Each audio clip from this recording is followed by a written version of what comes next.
नमस्कार. सॉफ्ट असा हा ढोकळा बनवायला अगदी काहीच मिनिटात तयार होतो आणि त्याच्यासोबत आपण ही आंबट गोड असं मस्त असं पाणी बनवणार आहोत. ते माझ्या मुलाचं खूप फेवरेट आहे आणि ही रेसिपी बनवायला खूप सोपी आहे. खूप सॉफ्ट ढोकळा होतो आणि आपण त्याच्यावर हे आंबट गोड पाणी घातलं की वाह! अजूनच छान. त्यासाठी काय करायचं आहे, 2 वाट्या बेसन घ्यायचं आहे. बेसन तुम्ही कमी जास्त करू शकता आणि थोडं-थोडं पाणी घालून आपण असं बॅटर तयार करणार आहोत. खूप जास्त पातळही नको आणि खूप जास्त घट्ट नको, या प्रकारे बॅटर झालं पाहिजे. नंतर हळद घालायचं, मीठ घालायचं आणि मी 1 लिंबू चिरून घातलेला आहे. तुम्हाला हवं असेल तर लिंबू घाला, नसेल पाहिजे तर स्किप करा. पण लिंबाने थोडा आंबटपणा छान येतो, त्याच्यामुळे मी लिंबू घातलेला आहे. छान मिक्स करून घ्या. मिक्स केल्याने ढोकळा छान जाळीदार होतो. त्याआधी मी डब्याला तेल लावून घेतलं, कारण इनो घातल्यानंतर वेळ मिळत नाही तेल लावायला. नंतर बॅटरमध्ये इनो घालायचा. जेवढं फास्ट होईल तेवढं फास्ट मिक्स करायचं आहे.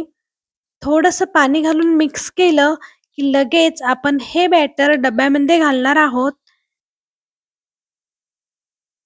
डब्यामध्ये घातल्यानंतर टॅप-टॅप करायचं आणि लगेच स्टीम व्हायला ठेवायचं आहे आणि तिच्यावर लगेच झाकण ठेवून 15 ते 20 मिनिटं लागतात आपल्याला ढोकळा व्हायला.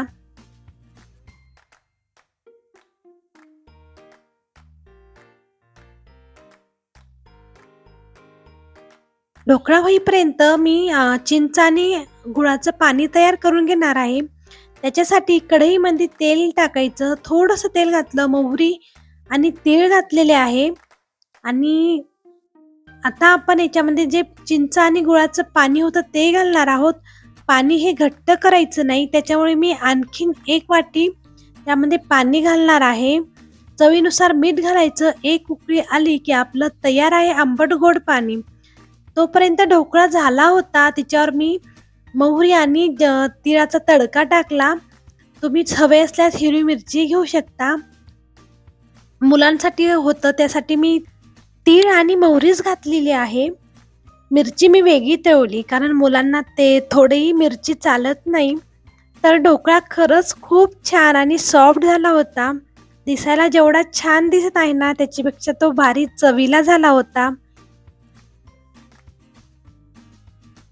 आणि जर तुम्हाला खरंच ही रेसिपी आवडली असेल, तर ट्राय करायला अजिबात विसरू नका. कारण खूप सोपी रेसिपी आहे आणि याच्यासोबत जे आपण आंबट पाणी केलं होतं चिंच आणि गुळाचं, त्यांनी या ढोकळ्याला आणखीन एक वेगळीच चव दिलेली आहे. तर नक्की ट्राय करा. बाय.